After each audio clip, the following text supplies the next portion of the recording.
నమస్కారం కిరణ్ టీవీ భక్తి ప్రేక్షకులకి స్వాగతం. ప్రస్తుతం మనతో పాటు ఉన్నారు ప్రముఖ ఆధ్యాత్మికవేత్త, జ్యోతిష పండితులు, దత్తాత్రేయ గణపతి ఉపాసకులు మరియు అమ్మవారి సేవకులు మురళీధర్ శర్మ గారు. నమస్కారం గురుగారు. మహాదేవ.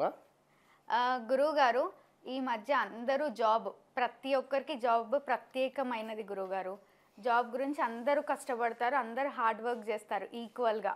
సో కొంతమందికి లక్ తగులుతుంది, ఇంకొంతమందికి లక్ తగలదు. అసలు లక్ అంటే ఏంటి గురువు గారు? మనం రెగ్యులర్గా యూజ్ చేస్తాం, అరే దానికి లక్ తగిలింది లేదా వీడికి లక్ తగిలింది అందుకే జాబ్ వచ్చింది అని. అసలు లక్ తగలాలి అంటే ఏం చేయమంటారు గురువు గారు? ఇక్కడ ఎవరి జాతకరీత్యా కూడా వారికి ఉండేటువంటి పరిస్థితుల దృష్ట్యా కొన్ని సంఘటనలు వారికి ఎదురవుతూ ఉంటాయి. ఇక్కడ లక్ అంటే అదృష్టం మనకు. అవును. సో అదృష్టము కలగాలి అనుకున్న, అదృష్టమైనటువంటి పరిస్థితులు మనకు తారసపడాలి అనుకున్న, తప్పకుండా కొన్ని యాక్సెప్ట్ చేయాలి. 100% కొన్ని యాక్సెప్ట్ చేయాలి. ఇక్కడ మంత్లీ ₹1,00,000 వచ్చేటువంటి సాలరీ, జీతం ఎవరికైతే ఉందో, ఒకానొక సందర్భంలో వారికి దురదృష్టం కొద్దీ ఆ జాబ్ లాస్ అవ్వడం, 50,000 75,000 జాబ్ వారికి చేసే విధంగా ఆపర్చునిటీస్ రావడం.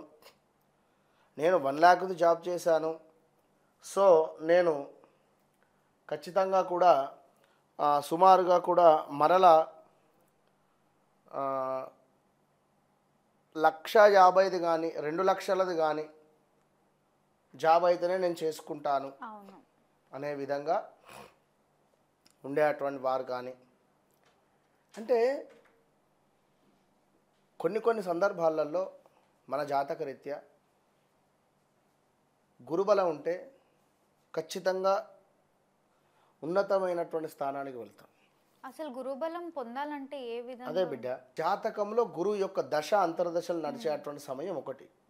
మాకు జాతకం లేదు అని అనుకునేటువంటి వారు ఖచ్చితంగా రోజు సిద్ధమంగళ స్తోత్రం కానీ, లేదా దత్తాత్రేయ స్వామి పారాయణం కానీ, దత్తాత్రేయ స్వామికి సంబంధించినటువంటి దేవాలయానికి వెళ్ళడం కానీ, దక్షిణామూర్తి యొక్క శ్లోకం చదువుకోవడం కానీ, దక్షిణామూర్తికి సంబంధించినటువంటి దేవాలయానికి వెళ్ళడాలు కానీ, ఇవి చేస్తూ పూజ్యులను గౌరవిస్తూ, నాన్నగారిని గౌరవిస్తూ, ప్రతిరోజు yellow related, gold related pen జేబులో పెట్టుకోవడం వల్ల కానీ, ఎల్లో రిలేటెడ్ కర్చీఫ్ జేబులో పెట్టుకొని దాంతో తుడుచుకోవడం వల్ల కానీ గురువు యాక్టివేషన్ అవుతూ ఉంటాడు.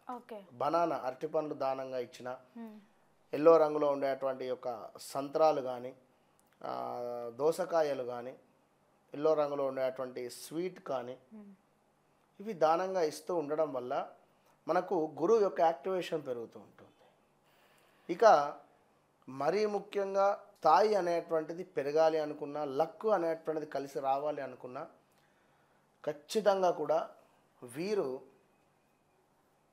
గోధుమ పిండితో చేసినటువంటి, గోధుమ పిండి కానీ లేదా బియ్య పిండి కానీ చేసినటువంటి ఒక అంటే లడ్డూలు ఇంతింత సైజులో లడ్డూలను చేసి ఎక్కడైనా కూడా చేపలకు వేసే ప్రయత్నం చేయాలి. ఫస్ట్ పాయింట్ ఇది. ఎందుకు అంటే ఒక లక్ అనేటువంటిది కలిసి రావాలి అనుకుంటే మనకు నీటిలో ఉండేటువంటి జంతువులకు ఫుడ్ను డొనేట్ చేసే ప్రయత్నం చేయాలి. ప్రత్యేకమైన రోజు అంటే ఏమైనా ఉందా గురుగారు? చెప్తా. మూగ జీవులకు ఫ్రూట్స్ను డొనేట్ చేస్తూ ఉండాలి. ఒక 5 రకాల పండ్లు ఏవైనా.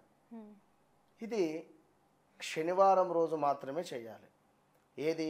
Fish related. ఈ యొక్క ఫ్రూట్స్ రిలేటెడ్ గురువారం రోజు చేయాలి.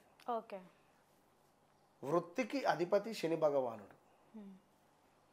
మనకు గురుబలం పెరుగుతున్న కొద్దీ ఉన్నతమైన స్థానానికి వెళ్ళిపోతూ ఉంటాం.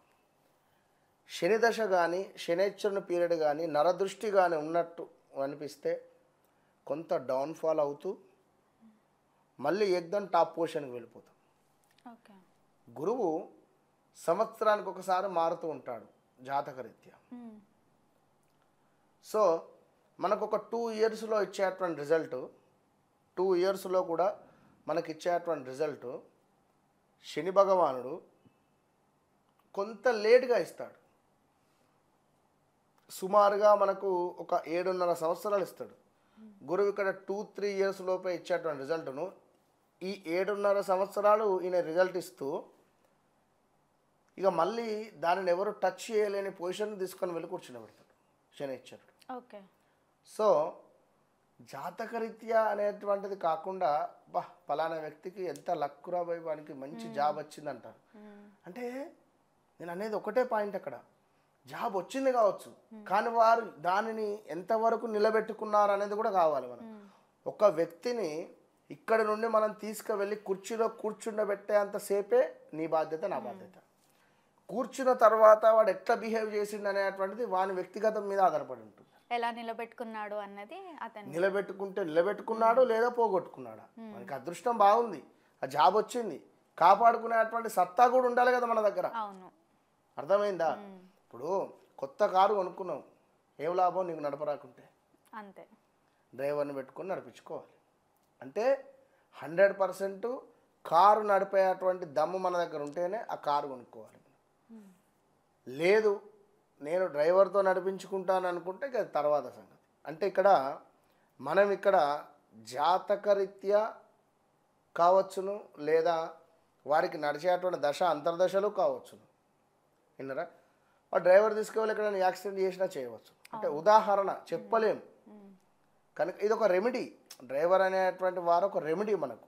ఇప్పుడు మనకు కారు నడపచ్చింది అనుకుందాం, కారు నడపవచ్చింది అనుకుందాం, అయినప్పటికీ ఒక భయం ఉంటుంది. అలాగే కొన్ని రెమెడీస్ పాటించాలి. అనుకోకుండా నీకు ఒక పదవి వచ్చింది, ఆ పదవి కోసం ఎంతోమంది కృషి చేస్తున్నారు, ఎంతోమంది చూపు ఉంది దానిపై. సో దానిపై ఎంతోమంది చూపు ఉన్నప్పుడు మనం ఏం చేయాలి, దాన్ని పాజిటివిటీగా మలుచుకోవాలి. ఎలా? మనం ఒక 9 మిరియాలు తీసుకోవాలి. 9 మిరియాలు తీసుకొని చక్కగా కూడా ఒక గుండు సూదినికి ఈ యొక్క మిరియాని గుచ్చి ఒక క్యాండిల్ వెలిగించి ఆ క్యాండిల్కు ఈ యొక్క మిరియాని కాల్చాలి. ఇలా 9 మిరియాలు కూడా కాల్చుకోవాలి. దాని నుండి వచ్చేటువంటి ఆ యొక్క పొగను మనం ఆస్వాదించాలి. ఒకటే అనుకోవాలి, నాకు భగవంతుని ఆశీస్సుల మేరకు, అమ్మవారి ఆశీస్సు మేరకు మంచి ఉద్యోగం లభించింది. సో నాపై ఎవరు కూడా చెడుగా అనుకునేటువంటి వారు కానీ చెడు దృష్టి కూడా నా వరకు రాకుండా చూడు తండ్రి అని మన మనసులో భావన చేసుకొని ఈ రెమెడీ చేసుకుంటూ ఉండాలి. ఇందాక మనం చెప్పినట్టుగా ఆవుకు కానీ, శనివారము ఈ యొక్క ఫిష్కు కానీ, అదేవిధంగా మంగళవారము ఏమైనా మనీ ప్లాంట్ కానీ లేదా తమలపాకు చెట్టును కానీ నాటడం వల్ల, లేదా వాటి వద్ద కూర్చొని కొంత వాటితో మాట్లాడడం వల్ల, వాటికి కొంత నీరును పోయడం వల్ల తప్పకుండా మనకు మంచి ఫలితం అనేటువంటిది ఉంటుంది. ప్రతిరోజు గంధం బొట్టు పెట్టుకోవాలి. ప్రతిరోజు కూడా ఇందాక గోల్డ్ రిలేటెడ్ ఖర్చీఫ్ జేబులో పెట్టుకుంటూ ఉండాలి. అదేవిధంగా మనము ఒక సమయానికి మనకు తెలియకుండానే స్వీట్స్ మన దగ్గరికి వస్తుంటాయమ్మా. నిజంగా మనకు తెలియకుండానే ఏదో రకంగా స్వీట్స్ అనేటువంటిది మన ధరికి చేరుతూ ఉంటుంది. మన దగ్గరికి తరచూ కూడా స్వీటు పదార్థాలు వస్తూ ఉంటాయి. సో గురువు యొక్క అనుగ్రహం ఉంటే ఆ విధమైనటువంటి పరిస్థితి లభిస్తూ ఉంటుంది. అది బాగా ఆలోచించుకోండి. ఏదో రకంగా స్వీట్ వస్తుంది మనకు. సో అది ఎంతో చక్కటి రెమెడీ చెప్పినందుకు మాకు ధన్యవాదాలు గురువుగారు. మహాదేవ.